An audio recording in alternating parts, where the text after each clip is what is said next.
So many of you probably have not met Phil yet. I just wanted to express a great amount of gratitude for him. He is the founder of this organization. He's brought hundreds and thousands of people together for common causes. So the man is right here, the man with the cause, the man behind the scenes. So please, a big round of applause for Phil.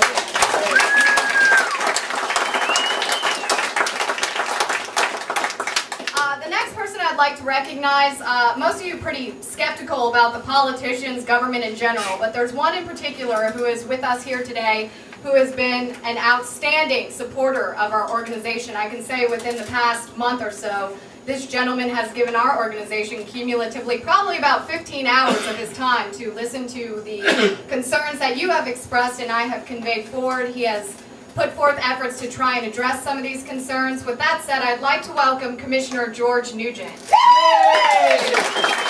It's always nice to see a group that has a cause, that has a purpose.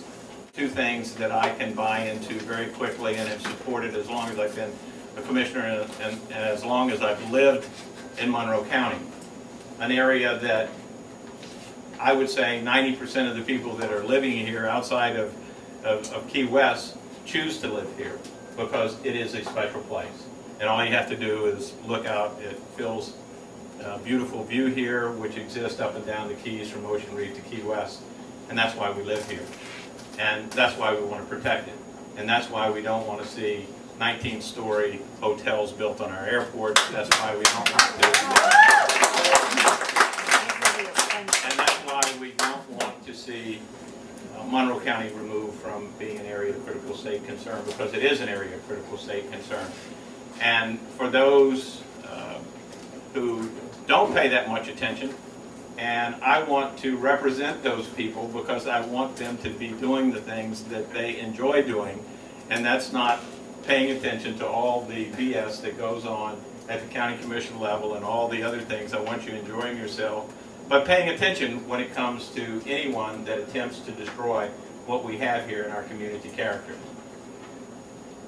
The issue on downstairs enclosures is, as I said, I've been reinvigorated by Sheena and by Phil from the standpoint of let's go back and dig this up, see what we can do, see what battles we can fight and bring to FEMA. Clearly, many of us have issues with FEMA. FEMA was established back in the very early 80s to serve a purpose. There is elements of what they were established for that they do serve a purpose for. We need to sit down and review. I've learned some new things today. Some of you have some legal cases that are pending. I'd like to know more and more about them from the standpoint of what your battle is and how you're fighting that battle, just to educate myself. You've got a new county commission that's soon to be seated. We don't know exactly who those people are, but I can tell you this. Whoever is seated on the county commission is going to create a new commission that will be listening to you, will be listening to your concerns, and will be very independent in arriving at their decisions. And that's the only thing that I've ever asked for. You don't have to agree with me. In fact, you can disagree with me and we can agree to disagree. But one thing that you need to do is be paying attention to your constituents and justifying the vote that you take. The other issues that I've learned from Sheena and the work that she's doing, I do have a problem that when an individual goes in and applies for a permit, they immediately go across the hall to Irvin Higgs's office, the property appraiser's office.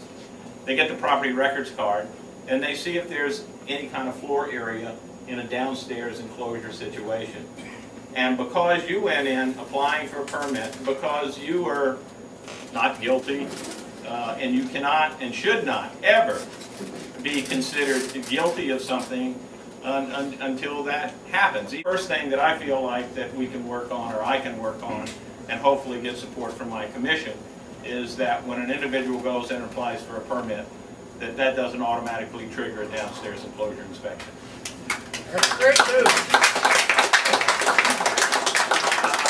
We agreed, we the county agreed, going back many, many years ago, to an inspection process that we're dealing with today.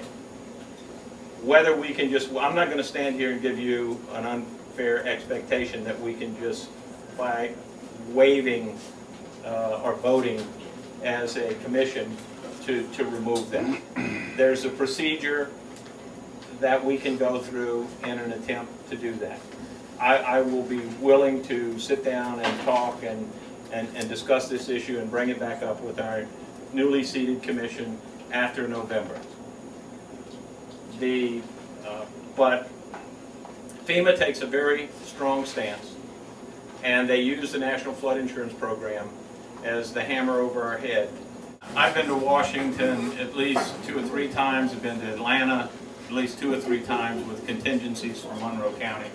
We sat in rooms where federal staffers, FEMA, and Monroe County staffers, interveners, and other interested parties sat in rooms and discussed these issues. And all we were able to accomplish was delay. So no, it hasn't been just done at a Monroe County level, Walt. It's been done at Washington and Atlanta, where FEMA operates. George, can I add on to that real quick? Sure. What you have in your packets today is what we discussed at the last meeting, which was going beyond the county commissioner level.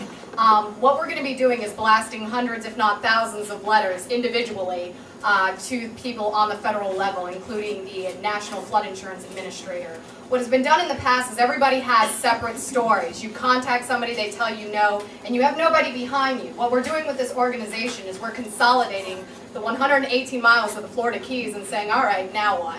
So we're going to go back to them with all these letters, all these testimonials. It comes back to the videos of these stories, of these injustices that have occurred in Monroe County, a complete broken process for over 3 decades, and saying, come back to the table, we're going to get it right. I can tell you, Michelle, from having grown up on the Gulf Coast, that that's not completely accurate. Now, we were under the earliest pressure. But I think throughout the Eastern Seaboard and also the Gulf Coast that FEMA is really cracking down on below flood situations of construction and things like that.